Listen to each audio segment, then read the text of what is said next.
What up, what up, what up? Welcome back to another episode of Straight from the Chair. It's your boy, Marcus, the barber with the bow tie. And I'm Brice Davis of Brice Davis Media. And we are here at 313 Beauty Supply and Icons Barber Salon, 125 North Allison, Xenia, Ohio. Yes, What up with it, man? Yes, sir. Oh, man. The news has been on fire lately. Oh, man. First off, I got to ask you. Charlie Kirk, the talk of the week, man. What's your thoughts, opinions? Me personally, I don't normally even talk like this.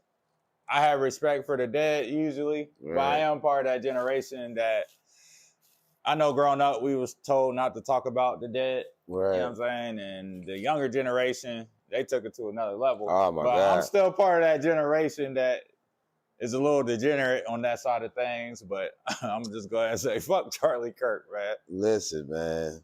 I'm going to tell you, I can only respect the dead if I respect your life. You know what I mean? That makes sense. Man, this guy, there's certain things I don't wish on my worst enemy, but that's just a figure of speech. You know what I mean? Like, this guy targeted intellectual black folks because they taught the truth. You know what I mean? You live by the gun, you die by the gun. Man. Oh, yeah. You know what I mean? And he was definitely pro Second Amendment. And he even said it. Like, sometimes people just gotta die, Right. get shot. So, my thing was that I don't feel like we should be honoring him like he's a martyr, anything like that. Is the guy debated college students. Right. And he was always talking about racial issues, like the whole pilot thing. Like, if I get on a plane and I see a black pilot, first thing I'm thinking is this pilot qualified, or did he get this position because he's black? Right. And I've been on a plane 100 times. I never got on a plane and looked at the pilot and thought to myself, is this person qualified? Like, there's certain jobs you can probably think like that with, maybe. Right. Like, an Uber driver, I prefer a male driver just because I feel like males drive better. Right. But if I get a woman driver, I'm not going to care too much. I like a male driver because I don't feel like I have to be any less than who I am. When I'm with a woman driver, I feel like it's just weird because they make me feel weird. You know what I mean? Like, why are you driving if you are not comfortable with black men? You know what I mean? In your car. You know what I mean? I don't care if the driver's black or white. I just notice unless the person is just very personable and just really loves and is, you can tell an extrovert when you deal with one, you know what I mean? But Yeah. Unless they're that, it's just weird. A couple of them, you could tell they didn't want to have conversation. And yeah. The other ones were very enjoyable. It was a cool ride. I think they can see the person they're picking up before they accept it. I could be wrong. I'm sure. Because I told you my experience, I think, on Airbnb. When the first Airbnb I got was in Inglewood. I went to Cali to visit, and it was a Mexican lady, and she actually declined me. Right. And the only reason I could think is she saw my face and was like, oh, no. I ain't fucking with this nigga. Yeah, but, just back to dude, he was a troublemaker and trouble found him, and that's that. I feel like talking about him makes him a martyr. Oh, yeah. You know what I mean? I do, too. Like, even giving energy, especially all these Facebook posts. And another thing is, he loved to debate about black people. Right. Black stats. And right. We all know that those are skewed numbers to begin with. And then you're debating college kids, not professors or scholars. Scholars, right. Yeah, you're debating kids. Like, you're not going against people that's respected. That can hold their weight. Right. I'd be at the edge of my seat like, oh, yeah, if I was up there, yeah, it'd be on. But you talking to kids that don't really know no better. Right. They're just coming into the real world for real. I think, honestly, his death was symbolic because of who he was, you know what I mean? And a lot of people are missing the point that he was killed by a white person. I was just about to end on that note. You know what I mean? We got to end on that. He wasn't killed by a black person. He was killed by one of his own countrymen that didn't believe in his rhetoric. You know what I mean? So, a Trump supporter, like a MAGA full-fledged, right? And we all know that white people commit, they say 90% of political violence. Right. Like, that ain't us that be killing people in power. That's them that be doing it. So to spend your time to say that black people are a violent race, and we can talk about something else for real. Right. On a lighter note, happier note, I know you was trying to get to upper echelon to watch the game. I mean, not the game, but the fight. Yeah. The Canelo Alvarez versus Terence Crawford. Right. Man, Unc gotta wake up at 5 a.m. I'm talking about me. And if you think I can stay up to 12 o'clock to watch a fight, it ain't gonna happen. I thought I could if I forced myself to go out. Right. Because I was watching the undercards fight on my phone, but it just wasn't happening. What you should have done was take a nap and then woke up to see the fight. Oh, that's never happened. I don't sleep in the day. I can't. I wish I could, but you know. Hey, my friends used to call me like, dang, bro, you went to sleep before the club? Like, ain't that serious or deep for me? Not that I wish I could, but.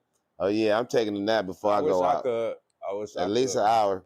But yeah, no, man, it was a decent little It was definitely scrapping. You know what I mean? It was a great fight. What was the killer, though, was Cuz gave him back his belts. He definitely high-fived his daughter. I thought that was great sportsmanship. Right. You can tell Canelo's not insecure about his position in boxing. Right. Otherwise, I think he would have probably been a little more bitter about it. Right. He like, man, shoot, I'm regarded as one of the greatest, so to lose to somebody that's regarded the greatest right now, hey, it is what it is. That's part of legacy for real. Right. But you think athletes should be paid more than doctors? Man, I heard an athlete say, yeah, but that's a biased opinion. I don't know, man. They provide a lot of entertainment, man, and they work hard. I think they should be compensated for what they do. And you got to factor like sports deals, endorsements. Right. Like, it's so much that they represent. You know what I mean? So yeah, their lifestyle, I mean, their profession requires that. You know, their profession allows that. Yeah. You know what I mean? It's so much money. Mad about it. Huh? They be mad about it, like, oh, you can save a life, and he can shoot a hoop, and he's making twice as much as a. Well, that's the game. Honestly, I don't even think doctors work. Don't disrespect, but I don't even think doctors work as hard as athletes. In their, don't get it twisted. You have to go to school. You have to learn. You have to study. But the way doctors rely on pharmaceuticals, I don't believe that they are actually putting their knowledge to work. You know what I mean? Doctors should be healing. They're not really saving a life. They're patching people up.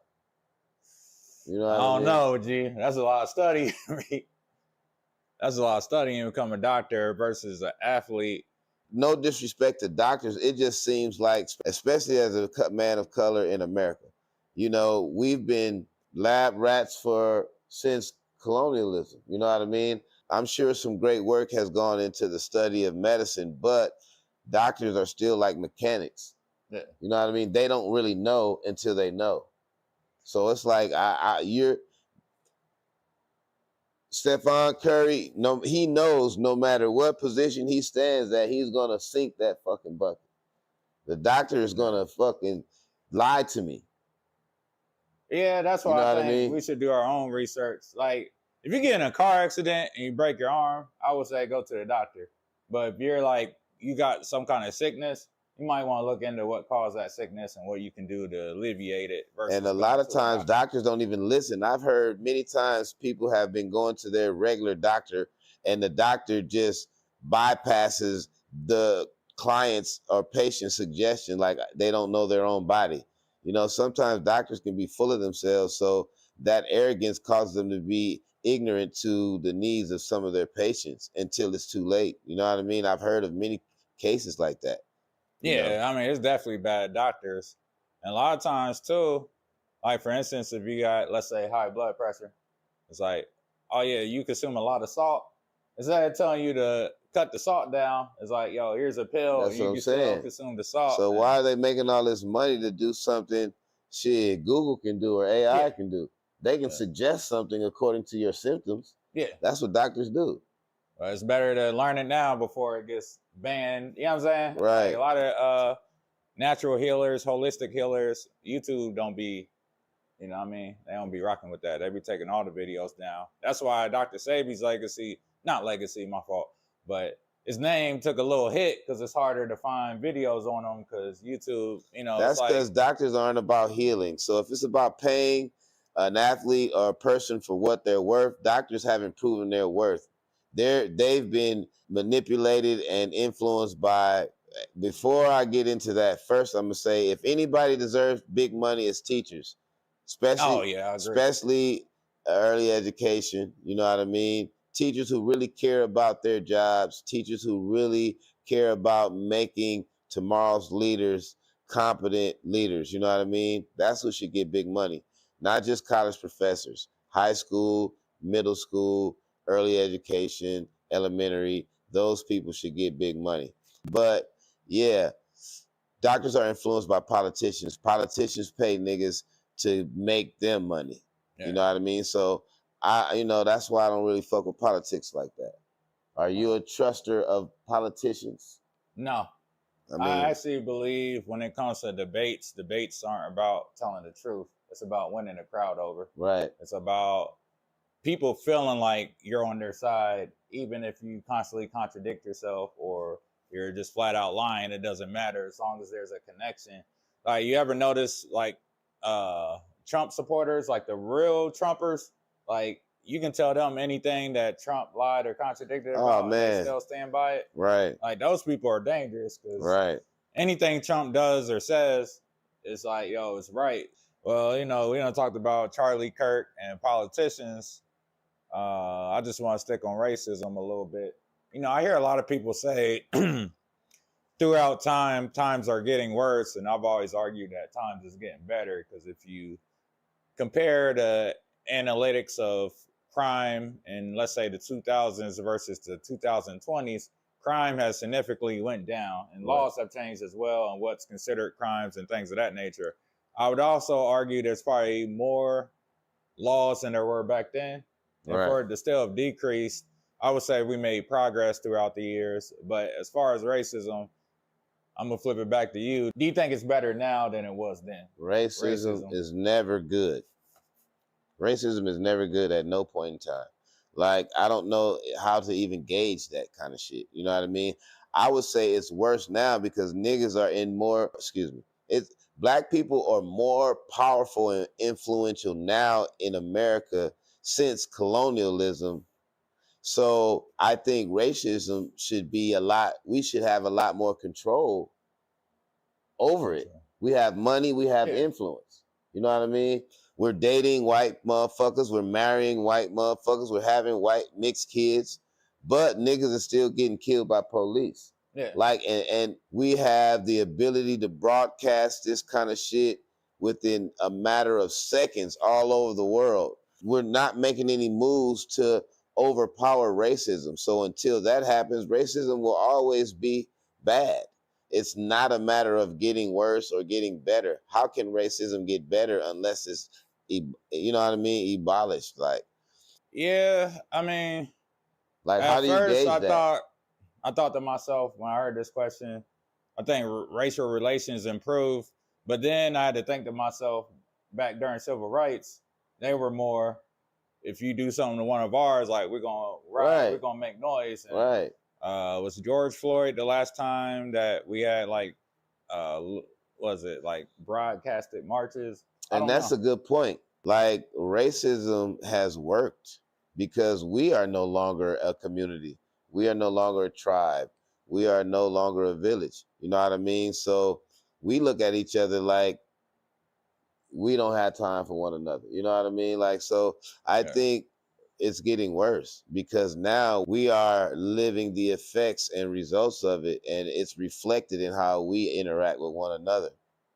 Yeah, and look at how many black people supported Charlie Kirk's death.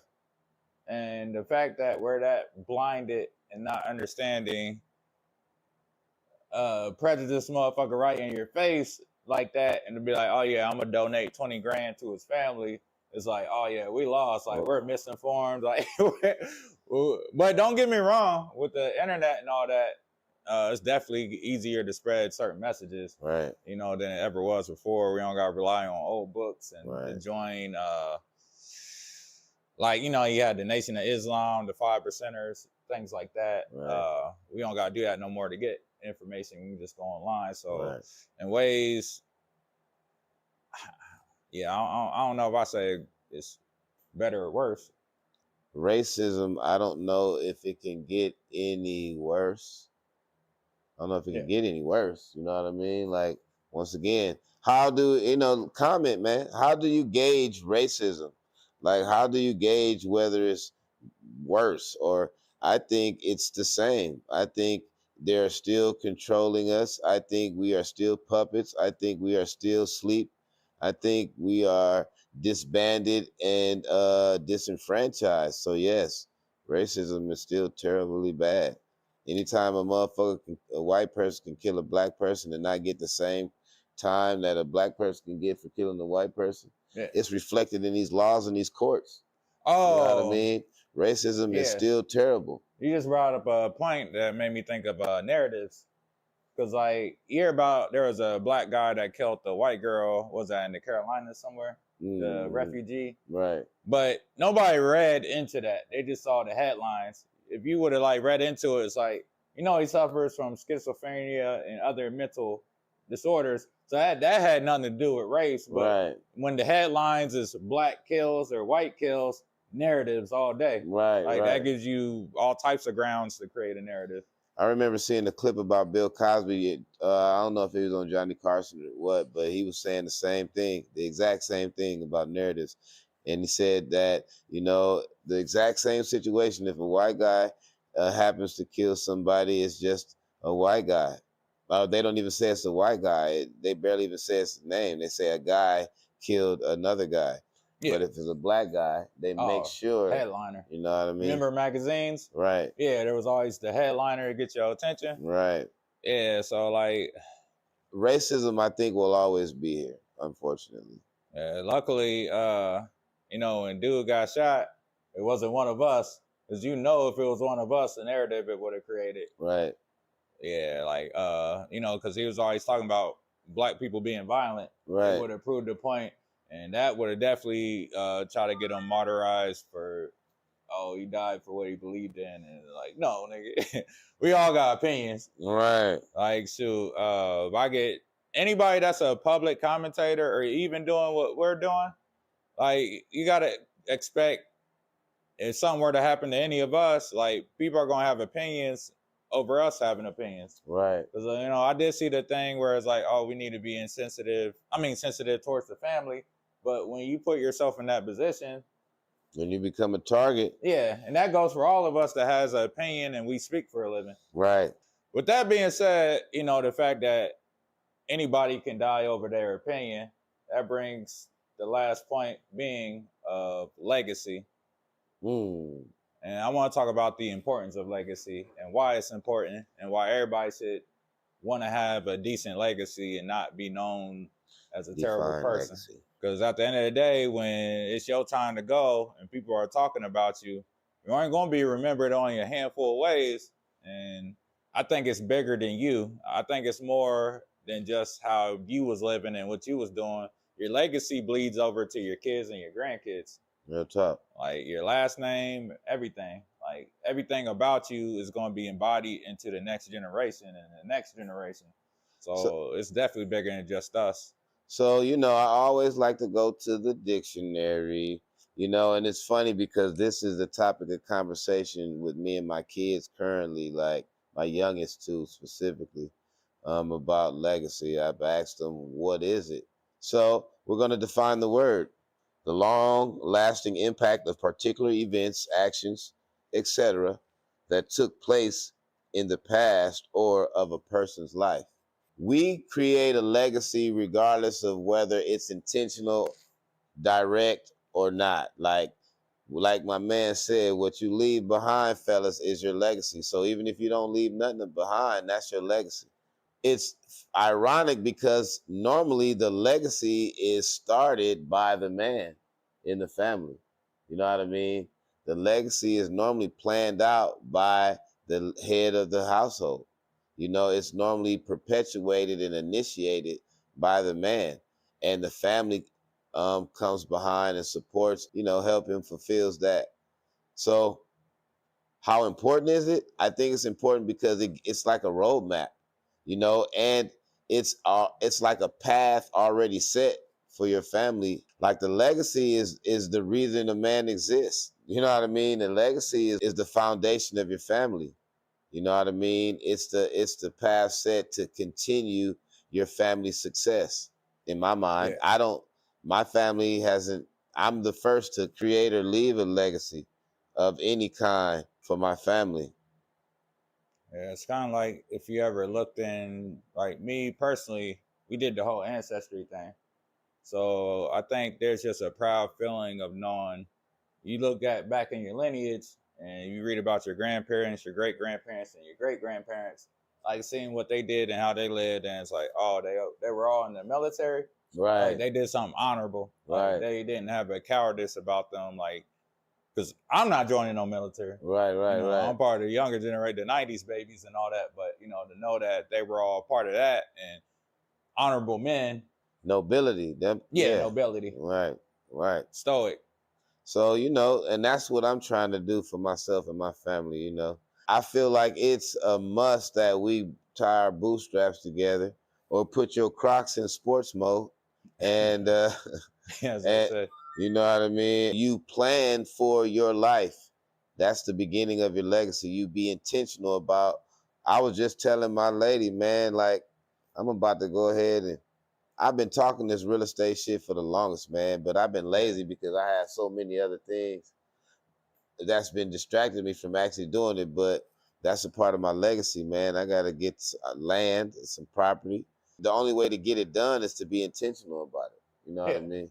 And that way you can even teach these younger brothers, man, because that's the ultimate goal is to be an example to the younger brothers in your culture, in your community, so that they can do the same thing. So you can have a personal family legacy, then you can have a cultural legacy. You know what I mean? I think we're coming to the end of the show, y'all. Yep. And as you know, this is a part of the game. Come on in.